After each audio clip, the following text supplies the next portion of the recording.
words of Jesus from John 16:33 to his closest followers. In this world, you will have trouble. Look, I know Jesus said it, but we still try to avoid it. I mean, it's just human nature. You try to still steer clear of the troubles in this life, but lately it just seems like there's nowhere to go. Every path forward seems to be a troubled path. And being a leader in this season, it reminds me of the first time I took my son snow skiing in Colorado. When we were there, an employee directed us to a lift that took us all the way to the peak of the mountain. We didn't know anything about anything, and we get up there, and we find out that the only way down are black diamonds, which are the runs for expert and advanced skiers. We were neither, and so we were more ready for greens and blues. These were all black diamonds, and the names of these trails were names like Devil's Drop, the Black Hole, Hell's Canyon, and my personal favorite was Body Bag. So I picked one. I had to pick one. We couldn't just stay up there. And about halfway down, my son, who was like 11 at the time, was frustrated with me. Like, why would you do this to me? You're the leader. You're in charge. Why would you choose this one? Why would you lead me down this trail? Why would you make this decision? And I didn't have an option. Like, there were no other options besides these bad ones. Like, what do you do when every path is a path that brings trouble? It's not like I wanted to choose the difficult one. It's that everyone was difficult, and I was just trying to find the one that was least bad. And there's just been a lot of that these past 6 months. I've just felt many times, I know you have too, many times as a leader where I'm trying to choose between Devil's Drop and Body Bag, and every path down is a difficult path. Every path down is trouble. And people say, well, why did you choose this one? Well, the others look just as bad, if not worse. Now, we shouldn't be surprised by any of it. I'm a little surprised that as church leaders, we seem to be caught off guard by the trouble of this season. I think that's part of what makes it so difficult. We weren't ready for it. And so here's what I want to do for the next few minutes is I just want to take you back to the upper room on the night Jesus would be arrested and crucified. So I want to take you back to the upper room in John 14. Jesus knew what was coming that evening. He knew he was going to be betrayed with a kiss, arrested and beaten and sentenced to death. He knew it, but the rest of them didn't. And so he's down to his final words with his closest followers, and John records them for us in chapters 14 through 16. This is a section of scripture that's often referred to as the final discourse. These are the final words of Jesus to his closest followers. And in this talk, Jesus wants to prepare them for what's coming because the future is not going to at all go the way they think it's going to go. It's not going to be what they were expecting. They were used to having Jesus with them like all the time. They were used to having him there to calm the storm or put the religious leaders in place or to win over the people, with his teaching and miracles. But he was going to be leaving them at least for a little while, and he wants his followers to be ready for the trouble that's coming. So that's the word he uses, trouble. And we see this word used throughout the final discourse where Jesus again and again warns them of what's coming. And so the discourse begins with Jesus saying in chapter 14, don't let your hearts be troubled. And it ends in chapter 16 with Jesus saying, in this world, you will have much trouble. And the word trouble is a severe word. There's other words that could be used for annoyances or frustrations, but that's not this. Like, this is a word reserved for deep pain, for intense struggle, for overwhelming discouragement. And so Jesus begins and ends his talk by making sure they understand that trouble's coming. You need to be ready for it. And so what Jesus does in that final discourse is he tells them that there's going to be trouble, but then he says, don't be troubled by trouble. He speaks to the hearts of these leaders, these world changers, and he says, look, yeah, there will be trouble, but don't let trouble trouble you. Okay, so that's it then? I mean, do you have a podcast I could listen to?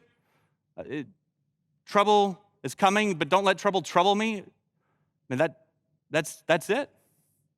Jesus says, don't let your hearts be troubled. And I guess I just expect him to give some kind of reason that is more informative. Like maybe he would say, I don't know, don't let your hearts be troubled because I'm going to fix your problems. I'm going to change your circumstances.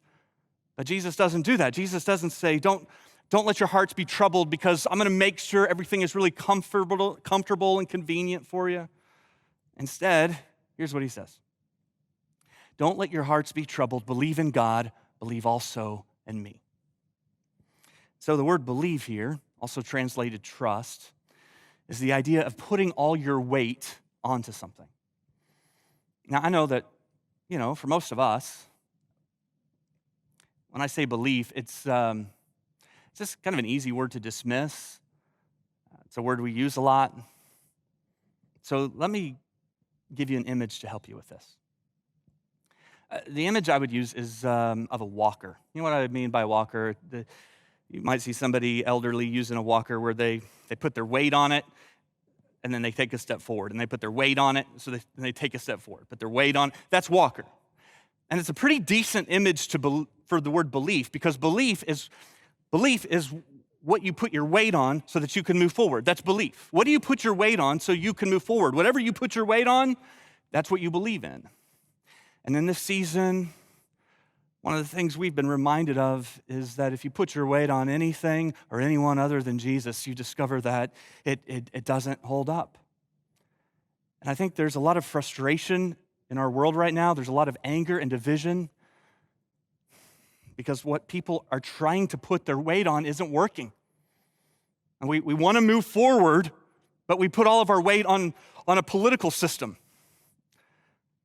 We put our weight on social structures or even on the Constitution, and it just can't seem to handle the weight of everything happening in our world. And so people become angry and discouraged and disillusioned because it feels like we're putting our weight on something that promises to hold us up and allow us to move forward, but it doesn't. And we get stuck or we fall on our face. And so the question that we're wrestling with is, do I really believe in Jesus? In seasons like this where we're facing cultural tensions and health threats, this is the time for us to double down on Jesus. For us to declare our go-to is the gospel, our creed is the cross. To tell people who want to be a part of a movement to change the world, we've got a movement for you, and our movement is his mission. In this season of trouble, that sometimes feels a little bit more like tribulation, we're going to put all of our weight on Jesus. That's what it means to believe in him. And so as Jesus talks to his disciples about the way forward, those are the two words that jump out in this final discourse. The two words are trouble and belief. In fact, in the first half of John 14, Jesus tells his followers to believe a half a dozen times. And when he tells them to believe, it's a command. Like he doesn't say, hey, here's a best practice for you. He doesn't say, here's a helpful hint. He says to believe. It's a command. And I know it seems a little bit simplistic, this message, to a bunch of church leaders. But look, Jesus decided that this was the message his disciples needed to hear.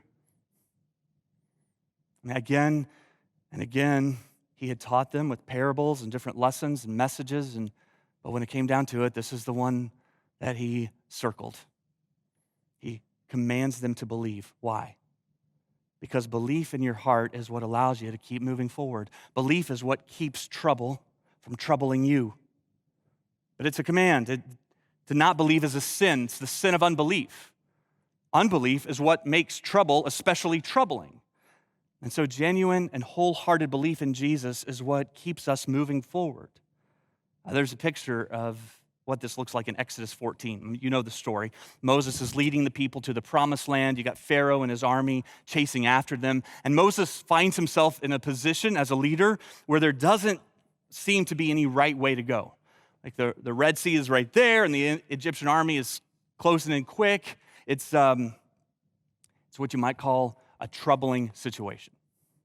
And so I want you to see what the people do in this moment, because in the middle of all the trouble, here's what the people do. I don't know if this will sound familiar to you at all. The people respond to the trouble by complaining, criticizing, by being negative and divisive. I don't know if you know any people like that or any groups of people that can sometimes be that way when things are difficult, but that's what the people do. So let's look at this. Exodus 14, it says that the people said to Moses, their leader, was it because there were no graves in Egypt that you brought us out to the desert to die?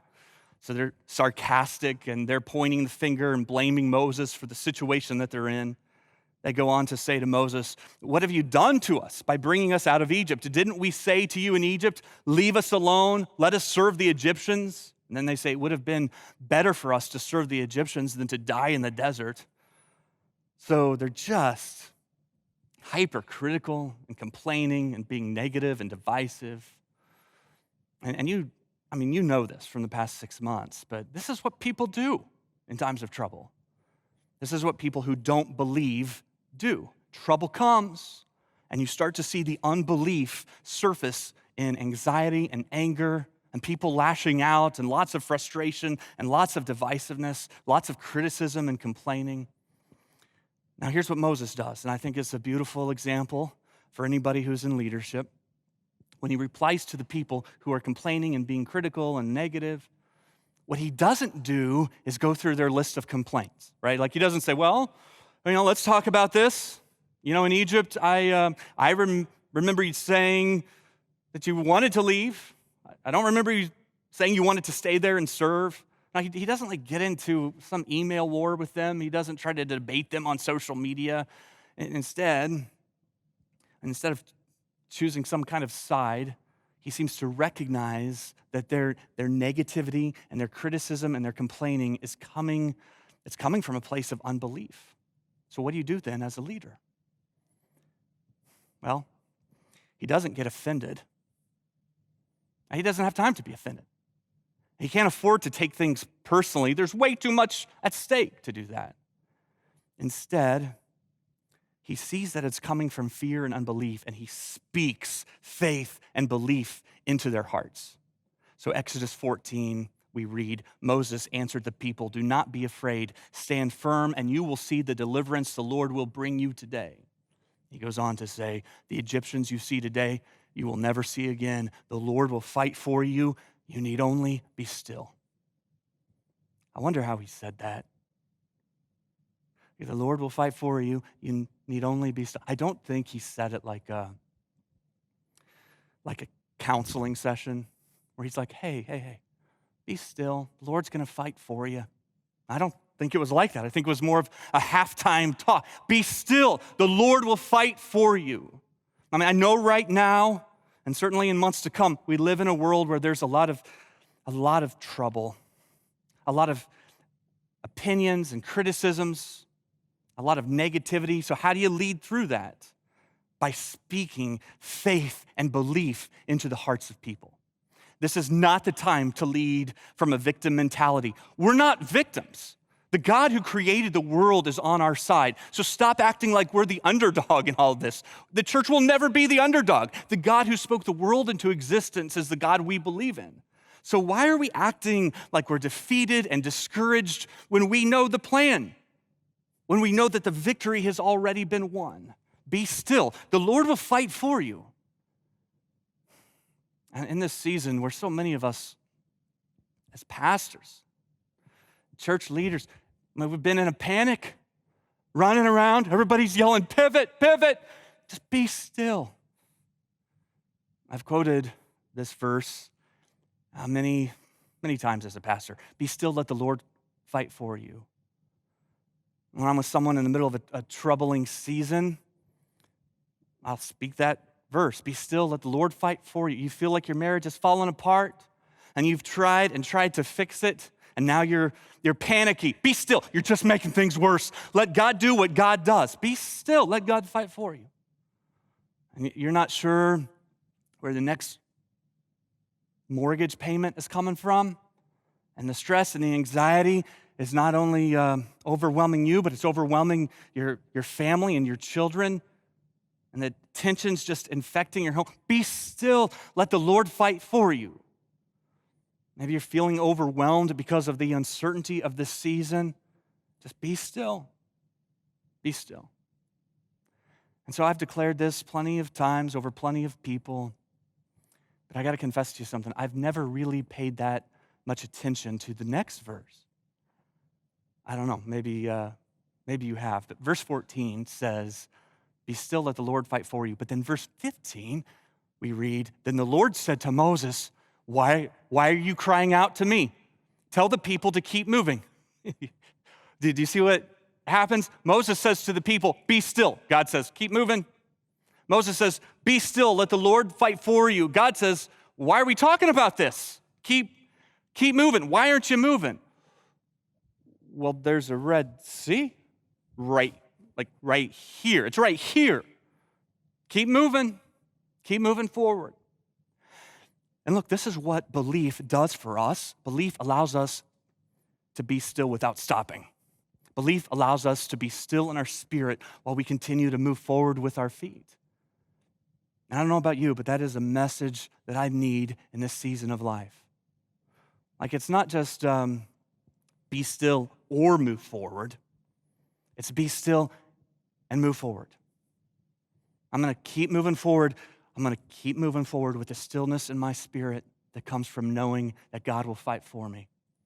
I'm going to keep moving forward with the calm confidence that the battle belongs to the Lord. And that's what happens in Exodus 14. The people move forward. God splits the Red Sea. The people walk through it. And what Moses does for the people is my commitment as a pastor in this season to say to our church, look, we're not going to freak out. We're not going to do it. We're not going to be the freak out people. We're not going to act like we don't have confidence when we have confidence. We're not going to act like we don't have hope when we have the hope of the world. We're not going to act like we don't have power when the same power that brought Jesus back from the dead is available to us today. Everyone else is troubled by trouble. We're not, because we know that the Lord is the one who fights for us. Over the course of these last number of months, one of God's great gifts to me, personally, is to realize that I really believe this stuff. Like, I really believe it. I mean, before all of this, I believed. But now I know I believe. I know that I believe it. I know that I believe in God, that I believe in Jesus. I believe in the Holy Spirit. I believe in the church. I believe in heaven. I believe in God. I believe God's grace is sufficient, that it doesn't run out, and there's always just enough for whatever trouble comes. I believe in God's mercy. It's new every day. His new mercies meet me when I wake up every morning. I believe in God's faithfulness. He is the God that goes before us, and there's nothing that surprises him or catches him off guard, and everything is unfolding according to his plan. I believe that. I believe that God can redeem anything, that the situation is never hopeless. I believe that there's nothing so done that he can't undo. I believe there's nothing so bad he can't bring good out of it. And if it's not good yet, it means that God's not done yet. I believe that God sees and God knows and God cares. I believe in God. I believe in Jesus. I love him so much. And I believe that he loves me. I really believe it. I believe he died. I believe he conquered death. I believe he rose again. I believe everything he said is true. I believe he is the one hope that doesn't disappoint. And I believe in the Holy Spirit. I believe that his strength is made perfect in my weakness. I believe that his power is at work in me and through me every day. I believe that he lives in me and that he is my constant companion and my closest friend. I believe that whatever trouble comes, I'm never alone and I'm never the underdog. The Spirit of God lives in me, and the same power that brought Jesus back from the dead is at work in my life. I believe in the church. I believe there's no more effective way to change the world I believe the church, like not the government and not education, not the economy, not social programs. I believe the church is the hope of the world. I believe the church even now is rising up and it can't be stopped. I believe that even the gates of hell won't stand against it. That's what I believe. I believe in heaven. I believe that this troubled life is just a breath and that Jesus will soon return and say, I'm making everything new. And I believe in heaven there'll be no more coronavirus and no more cancer and no more division or disunity and no more racism or tribalism or politics or politicians. I believe in heaven there'll be no more vaccines or face masks or social distancing. I believe that we will gather together from every tribe, tongue, and nation. And I believe there'll be no more pain, no more sickness, no more suffering, and no more death.